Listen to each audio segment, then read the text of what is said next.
At dawn, in the remote villages of Niger and Kebbi States, something unthinkable began to unfold. An event so shocking, so devastating, that would shake Nigeria and stun the entire world. It started as a quiet morning like any other. Birds chirping, school children adjusting their uniforms, teachers unlocking classroom doors. But then came the sounds no one could forget. Frantic voices, a burst of distant gunshots, a sudden and chilling silence. Within minutes, hundreds of children had vanished into the forest, swallowed by a wave of armed men who descended on the schools with terrifying precision. By the time the dust settled, the classrooms were empty, school bags scattered across the ground like abandoned lifelines, and parents were screaming their children's names into the void. This was not just another crime story. This was a national nightmare. Before we begin, if you're new to Real Crime Avenue, make sure you subscribe and hit the bell icon so you never miss our deep dive breakdowns into the world's most gripping true crime stories. And if you're returning, welcome back. Let's walk through this dark chapter together. The region where this horror unfolded, northern Nigeria, is a place shaped by history, hardship, and resilience. Rural communities stretch across vast landscapes, dotted with farmlands, dusty roads, and clusters of villages that rely on simple routines to survive. Yet beneath that simplicity lies a growing shadow, rising insecurity, banditry, and a haunting pattern of school attacks that began long before the world was paying attention. The echoes of Chibok in 2014 still lingered like ghosts, a reminder of how fragile safety had become for children in these isolated areas. Every parent knew the risks, but every parent also hoped, prayed, that the horrors of the past would never repeat themselves. St. Mary's Catholic School in Niger State sat at the edge of a quiet village, the kind of small community school where children shared textbooks and dreams of becoming teachers, doctors, or pilots. Not far away, in Kebbi State, the government girls' secondary school in Maga served as a beacon of opportunity for young girls determined to learn despite the dangers. These schools were meant to be sanctuaries of hope. But on two separate mornings in November 2025, they became the epicenters of terror. November 21st, 2025. St. Mary's Catholic School. It was early, the sun barely peeking over the horizon. Students were beginning morning classes. Teachers greeted them with sleepy smiles. Some children chatted about homework. Others ran around the courtyard before the bell rang. Then they heard it, the rumble. Low at first, then unmistakable motorcycles. Dozens of them. The sound grew louder, closer, until it felt like the ground itself was vibrating. Teachers exchanged worried glances. Students stopped mid-sentence. Something was wrong. The gate crashed open. Armed bandits poured through on motorcycles, shouting orders, firing shots into the air. Panic erupted instantly. Teachers tried to shield children, shouting at them to hide, to run, to get inside the classrooms. But the bandits were everywhere at once, filling the school compound, blocking exits, rounding up students with brutal efficiency. Some children screamed. Others froze. A few tried to escape, but were dragged back by their backpacks or collars. The attackers moved fast, organized, practiced. They forced students into lines. They grabbed teachers who tried to resist. Within minutes, 303 students and 12 teachers were pushed onto trucks, motorcycles, and improvised transport. Dust rose into the morning sky as the convoy sped away, carrying hundreds of innocent lives into the dense, unforgiving forest beyond the village. Just days earlier, on November 17th, the quiet community in Maga, Kebbi State, had suffered a similar fate, but with an added layer of brutality that left the region reeling. Under the cover of night, armed men stormed the girls' hostel. The schoolgirls, startled from their sleep, barely had time to understand what was happening before the attackers broke down doors and dragged them out into the darkness. 25 girls were taken that night, but the horror didn't end there. Vice Principal Hassan Makuku, who had tried desperately to defend his students, was shot dead in front of them. His death sent a chilling message. No one who stood in the way would be spared.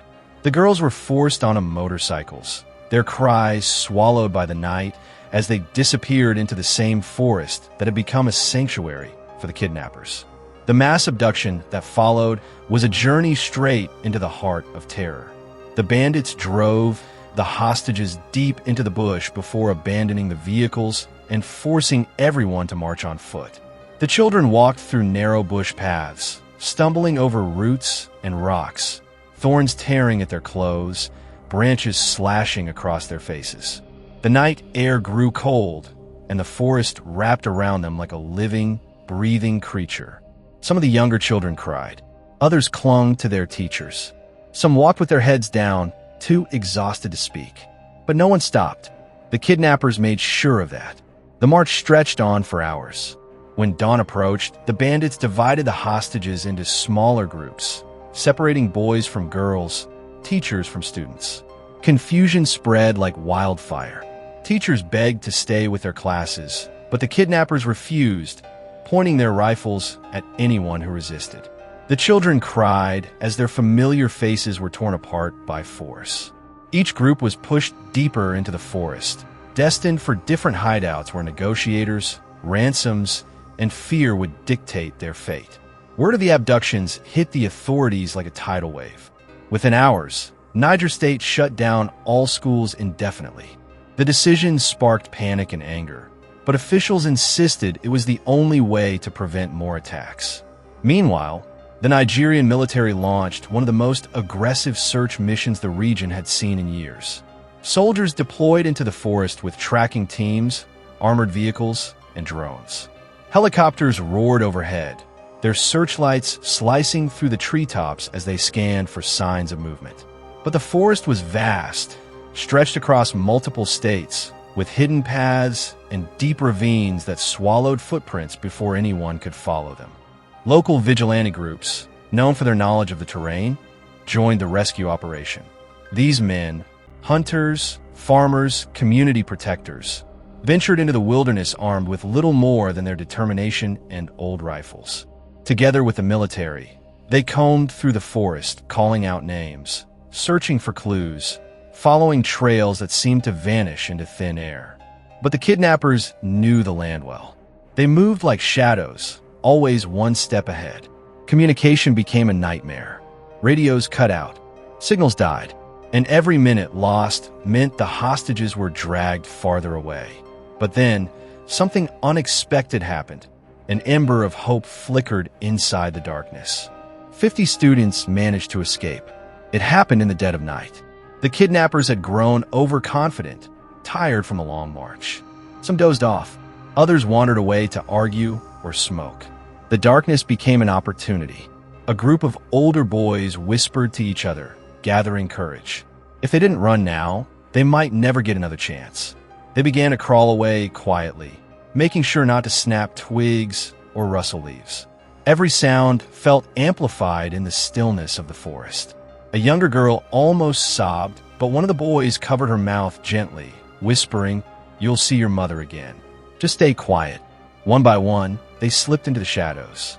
When they were far enough, they ran, panicked, barefoot, their feet bleeding as they sprinted through bushes and thorns. Branches clawed at their clothes.